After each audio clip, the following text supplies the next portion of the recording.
peranan Cik sebagai individu pemimpin? Okey. Okey, peranan saya sebagai individu kat sini ya.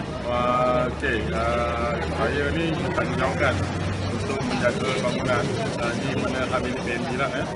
Untuk memastikan bangunan ni selamat diduduki lah. Terutama selamat diduduki, mana dia segi penghuni bangunan ni selamat diduduki di segi sistem yang ada, sistem lift, mekanikal semua selamat diduduki. Di samping itu kita memastikan bangunan ni special quality. Quality mana dia memuaskan hati pelanggan lah. Kalau kita ada pelanggan yang kecewa, kalau kita tak buat hati dia, kita tak buat hati dia akan keluar. Sama-sama itu. So, saya kira bangunan.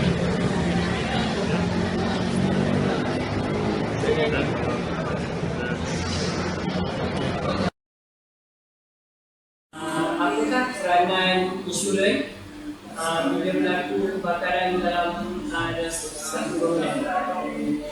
Let's say kalau customer tu dia ada power insurance, kalau katakan betul-betul berlaku apa kebakaran ke ada insiden lah, so at least dia ada pemasaran untuk coverage. Kiranya dia akan dapat nilai yang sama. Dia depend on apa sum cover dia beli coverage lah. Kiranya harga macam harga benda di dalam tu pun semua Depend on apa plan yang beli. Kalau dia ada coverage dia punya barang-barang dalam tu equipment semua dia akan cover juga. Kalau dia tak include dalam tu dia ada. Kalau dia hanya beli building punya coverage saja dia akan cover dalam tu. Dia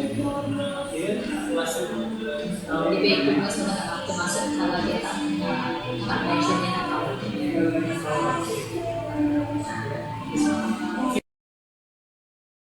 Assalamualaikum. Saya daripada Politeknik review pasal maintenance dalam bangunan ni. So, apakah peranan bagi seorang maintenance dalam bangunan untuk sistem fire protection ni? Okey, sebagai peranan seorang building maintenance dalam fire control ni, terutama sekali kita perlu tahu keadaan building ni perlu selamat daripada bahaya. Lepas tu kita perlu tahu pula sifat komponen ataupun peralatan yang hendak kita kendalikan lah dalam bangunan ni. Adakah dia dalam keadaan baik ataupun tak baik. Lepas tu, kalau berlakunya kebakaran, sistem apa yang paling utama diselenggarakan yang perlu dipastikan? Okey, pertama sekali lah, dalam harian ni kita perlu tahu fire control system lah. Macam mana sistem tu adakah dalam keadaan normal ke ataupun tak normal ke, ataupun ada fire trigger ke, kan? Kalau ada fire trigger, kalau macam kat sini dia ada indicator fire. Kalau peralatan ataupun komponen lain macam untuk detect dia, macam contoh brake glass ke, brake glass pula, brake glass protection, smoke detector ataupun heat detector, perlu tahulah kondisi dia dalam keadaan baik ke tak. Lepas tu langkah untuk mengatasi dia, kan? Kita perlu tahu. Lepas tu alat-alat pencegah kebakaran kita perlu pastikan di dalam keadaan elok. Bar dia ada bar full, jangan kosong, kan? Lepas tu inspection bomba kita perlu tahu bila adakah ada tali luput ataupun okey lah itu je. Kalau tarikh macam ni kan, macam PFE kan, okey, tarikh dia kalau kita dah tahu luput, kita yang kesan dia ke ataupun pihak yang menyediakan yang kesan? Okey, contoh dia portable fire extinguisher ni, dia punya tarikh tu ditetapkan oleh pihak bomba lah, pihak bomba sendiri lah. Selalunya kita letak sini setahun sekali lah. Dia akan buat inspection balik setiap tong yang ada. Contoh kalau sini ada 120 tong portable fire extinguisher, so kita akan kembalikan ke pihak bomba untuk buat inspection lah. Adakah dia selamat ataupun tong ni penuh tapi takut tong ni problem ke kan, boleh meletup ke, macam itulah. Kita perlu ada sijil keselamatan daripada bomba. Selain apa ni, sistem yang ada kan, apa yang perlu kita buat sebagai maintenance lagi? Pertama sekali, yang paling penting kita perlu ada checklist lah. Untuk sebagai rujukan, satu kita perlu pastikan ada punya kedudukannya dalam keadaan yang betul. Macam ni kedudukan fire extinguisher salah, sepatutnya dia ada hanger dia lah, dia tak boleh letak di bawah. Okay. Tapi kita perlu tahu dia punya jenis dia macam mana, powder ke ataupun CO2 ke, untuk mengelakkan lah berlakunya kecederaan lain. Boleh terangkan cuba sedikit pasal komponen yang ada tu? Okay, contoh macam kat sini kan, selalunya lah setiap bangunan mesti ada plan bangunan tu sendiri untuk bagi memudahkan kita untuk keluar ataupun kita pasti bilik mana yang ada alert berlakunya kebakaran. Lepas tu kat sini kita ada direct line tu bomba. Okey. Bomba yang berdekatan lah. Kiranya ada berlaku kebakaran, kita tak payahlah cari telefon lain, direct line sini kita boleh call terus. Lepas tu kita boleh baca reading untuk monthly nya ataupun weekly ke ataupun hariannya melalui print lah. Kita print, kita boleh tahu macam mana keadaan kita punya smoke detector ke apa benda tu baik ke atau perlu ditukar ke atau perlu diselenggara lah.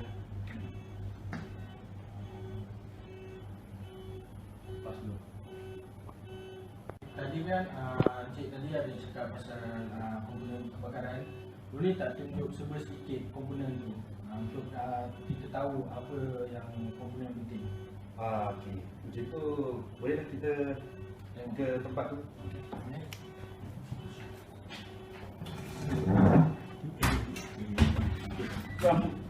Okey, baik sekali saya kenalkan ini salah satu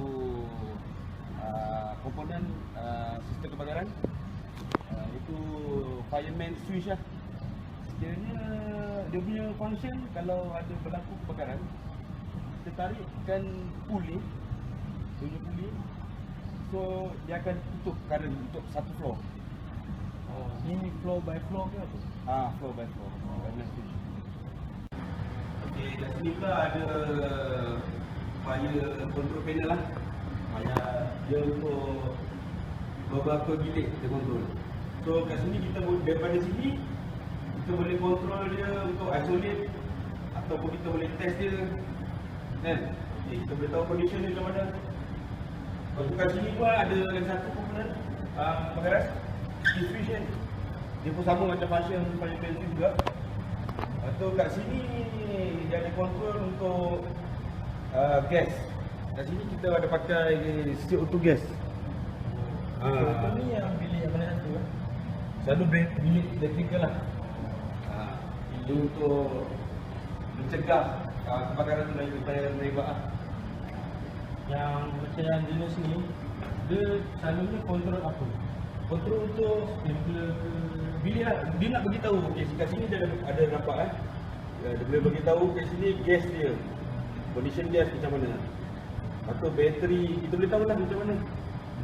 Buzzer dia okey ke tak kan. Ada sini isolate ataupun bateri dia fail kan. Kita boleh tahu. So kita boleh buat selenggara lah kat situ.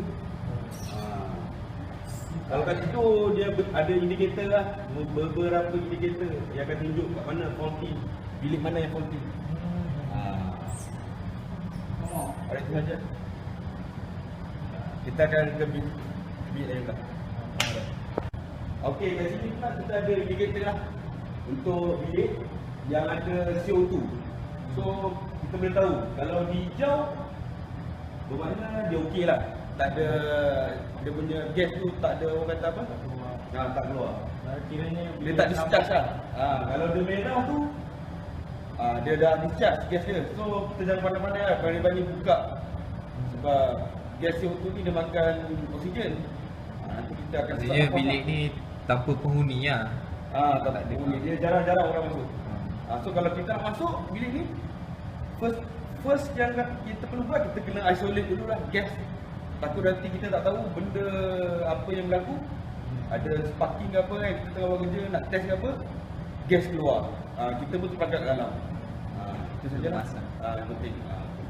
Alright. Kat sini kita, saya nak tunjukkan bilik pump salur batu dia. Bilik tangki atau kat dalam ni ada pump yang kontrol untuk sprinkler lah, ataupun bantuan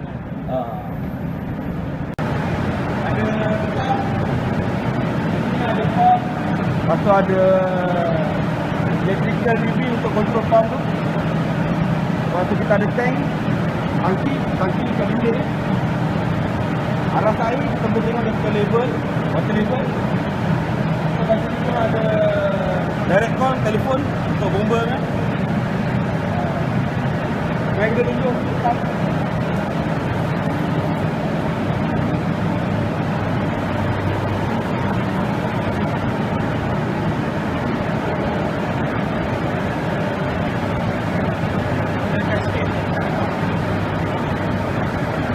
Asal pump jalan sih.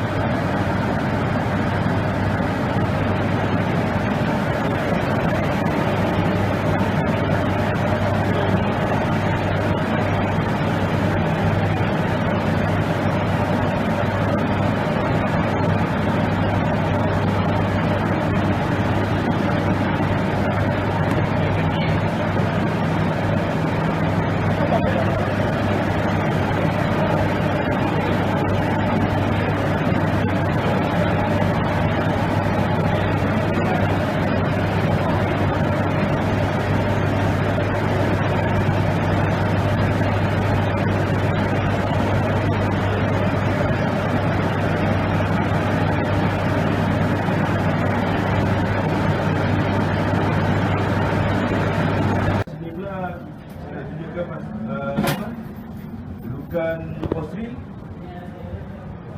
lepas tu peti hos untuk penggunaan bomba lah, ataupun bilanya berlaku kita pasang. Kita kena pastikan hosri ni dalam keadaan baik, bertutup rapat, jangan ada yang bocor lah.